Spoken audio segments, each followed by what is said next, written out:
masuk ke misalnya warungnya Mas Fahmi beli ini itu, ke Mas Bowo beli tempe misalkan, ke Pak Umam ujuk-ujuk masuk misalkan, ujuk perasaan itu lagi pengen nyuci motor lah, ada tukang cuci masuk.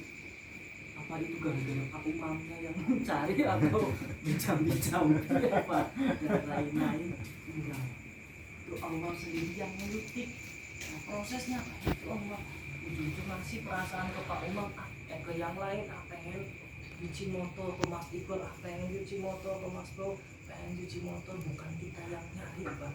Aslinya rezeki juga sama, kita pun ketika bekerja dan lain-lain, apa prosesnya itu mendapat rezekinya kadang tidak disangka untuk ada pekerjaan ini. Apa kitanya yang minta pekerjaan itu? Enggak, orang bosnya misal ini kamu ini kita jalan dapat rezeki. Allah yang ngatur proses tersebut dan dijamin juga sama Allah. Kemudian yang ketiga, Allah juga menjamin bahwa kita ini tidak akan mati sebelum habis rezeki kita. Udah dijamin sama Allah, kalau kita rezekinya masih ada, yang gak bakal pulang duluan, habisin dulu rezeki yang Allah udah netapkan. Kemudian yang keempat, Allah menjamin sesuatu yang dijatahkannya untuk kita pasti sampai kepada kita. Hari ini Mas Iqbal misalkan harus dapat rezeki gorengan sepiring, udah bicara sama Allah, udah jamin itu, dan gorengan itu mesti nyampe ke Mas Iqbal misalkan dalam bentuknya apapun, ya pokoknya intinya gorengan itu pasti nyampe dan gak akan keseliweran atau ujung-ujung harus nyampe Mas Iqbal yang melayang ke Paniam misalkan. Ya, mesti. Nah, makanya kadang kita dapat uang udah megang, ujung-ujung uang kemana keluar kemana intinya itu bukan bagian kita, cuma perantara toh. Allah Subhanahu wa ta'ala berfirman dalam surat Ar-Rum yang artinya Allah juga lah yang menciptakan kamu, Allah juga yang memberikan rizki kepadamu, Allah yang mematikanmu, kemudian Allah yang menghidupkanmu. Jadi kita ini dihidupkan sama Allah, diurus sama Allah, dari rezekinya, dari proses seperti apanya sampai akhir hayat yang Allah matikan, yaitu Allah juga yang ngurus. Pernah Imam Ghazali ditanya sama seseorang seperti ini, misalkan datang orang kemudian nanya ke Imam Ghazali, ya Imam Ghazali, kalau saya tidak kerja bisa sugih enggak? Kata Imam Ghazali, bisa. Kemudian datang lagi ada yang orang, kalau misalkan saya nggak kerja bisa nggak? Saya misalkan harta saya berkurang nggak, Pak? Jawaban Imam Ghazali, tidak. Rezeki kita mau kerja atau enggak tetap seperti itu, Pak. Dokam di rumah sakit misalkan kita nggak bisa dagang ke pasar atau apa, kalau rezeki kita mesti rezeki kita segitu, misalnya besok itu rezeki kita 50.000, kita sakit tiba-tiba mesti 50.000 itu akan sampai. Gak mesti kita duduk di pasar atau apa, ujung-ujung misalkan datang orang belinya langsung ke rumahnya, beli ayam, beli ini datang, sudah dijamin sama Allah Subhanahu wa ta'ala.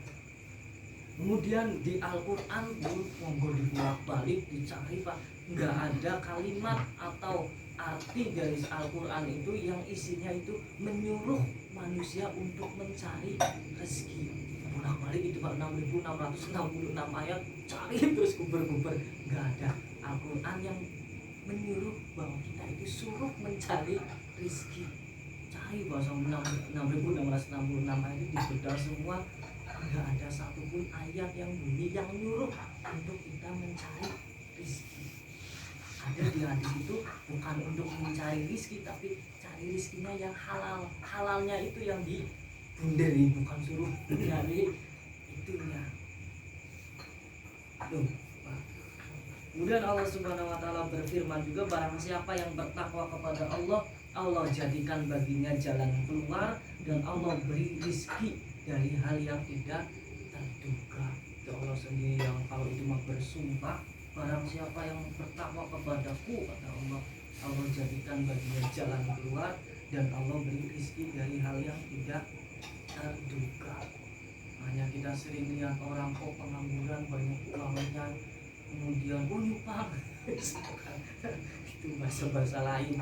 Kemudian ada orang yang kayaknya nyantai-nyantai aja kok malah uangnya banyak. Ada yang orang malam kerja, pagi kerja sampai malam baru sampai kayaknya keringetan ini itu, masih aja nggak sugi-sugi. Banyak ya Pak.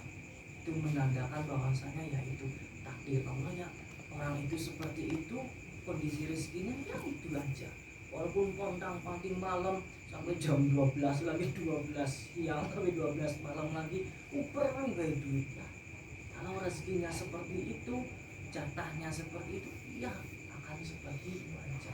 Kalau rezekinya besok misalkan 2 juta kita di rumah bebas, itu akan tetap nyampe pada kita. Banyak contohnya Pak, yang diem, yang apa, wah tapi rezeki banyak, rezeki datang sendiri dan lain-lain itu. Oke ya, kemudian ada lagi ini sumpah dari Allah juga, barang siapa yang beramal soleh, laki-laki perempuan, dan dia beriman, akan kami beri kehidupan yang baik. Itu janji Allah, itu sumpah Allah. Masa ya kita nggak percaya sama sumpahnya Allah, sama janjinya Allah? Sekali lagi, barang siapa yang beramal soleh, laki-laki perempuan, dan dia beriman, yakin sama Allah, yakin bahwa rezeki itu Allah yang atur, akan kami berikan kehidupan yang baik. Bukan kehidupan yang kaya, bukan kehidupan yang bergelimpangan harta, tapi di sini kehidupan yang baik. Karena banyak harta, banyak ini itu belum tentu baik. Dan ketenangan batin, anugerah rezeki terbesar Pak, yang terbesar sekali adalah ketenangan hati. Itu nggak bisa Pak dibeli uang 1 M pun, kalau hatinya gelisah, enak nggak Pak? Enggak. Saya akan punya 1 M, takut ada maling, takut ini dikekang pada uangnya. Misalkan pengen beli ini, wah gelisah terus awalnya, beli ini, wah capek terus. Belum tentu Pak. Mungkin nafsu kita berkata orang punya uang banyak atau apa itu akan tenang. Kita juga bisa lihat Pak, artis-artis duitnya gampang sekali ya, sekali syuting dong segini, sekali syuting dong kayaknya beli ini beli itu gampang sekali Pak. Tapi apa banyak artis yang masuk ke narkoba, hal-hal yang menjurus ke arah ketenangan. Beliau mengonsumsi hal seperti itu, saya yakin buat apa? Buat tenang. Padahal uang banyak Pak, tapi ketenangan tidak ada, ya tetap ketar ketir. Tanda mungkin rezekinya juga kurang berkah. Kemudian Nabi SAW bersabda, siapa yang berputus kepada Allah, artinya itu berputus itu enggak mengurusi masalah usaha, dagang, kerjaan dan lain-lain, cuman mengurus Allah Subhanahu wa taala, artinya mengurus hal ibadah kepada Allah, menuntut ilmu, ibadah, zikir, membantu orang dan lain-lain, Allah akan cukupkan segala biayanya dalam hidupnya, dan Allah akan berikan rizki yang tidak terduga. Juga Nabi SAW yang ngomong, masa iya kita nggak percaya. Nah, kemudian tadi itu beberapa yang dijamin ya Allah kepada kita sebagai umat Rasulullah SAW. Nah itu tadi yang dijamin. Kemudian apa sih yang dituntut? Kayak tadi pembantu ini suruh ini, dijaminnya ini. Nah adapun kita yang Allah itu nuntut kita apa sih? Nah yang dituntut oleh Allah kepada kita tidak lain hanya untuk ibadah. Bagaimana duduknya kita seperti ini jadi ibadah, bagaimana tidurnya kita ini jadi ibadah, bagaimana rezeki kita ini berbentuk uang, harta dan lain jadi ibadah, bagaimana dagang kita jadi usaha kerja kita jadi ibadah, kemudian kegiatan apapun nafas kita jadi ibadah, gerak-gerik tubuh kita jadi ibadah. Itu Pak yang Allah tuntut kepada kita, cuman satu tok, tapi susahnya minta ampun. Kenapa? Karena kita dibekali sama Allah itu hawa nafsu, itu yang sulit. Makanya para malaikat itu takut sama manusia yang bisa naklukin hawa nafsu. Salut sekali Pak, tunduk Pak. Malaikat itu ketika lihat para kasihnya Allah, para wali Allah yang bisa nunjukin hawa nafsu, artinya bukan mengalahkan, lebih rendah daripada rohaniannya, itu takut Pak para malaikat. Sampai malaikat Jibril juga sering datang ke Rasulullah, sering ke para sahabatnya dan lain-lain. Kenapa? Saking kalau itu mah bisa ya ini pada dikasih hawa nafsu kok bisa kalah. Saya ibadah tantang-tantang pantas, kadang gak ada hawa nafsunya.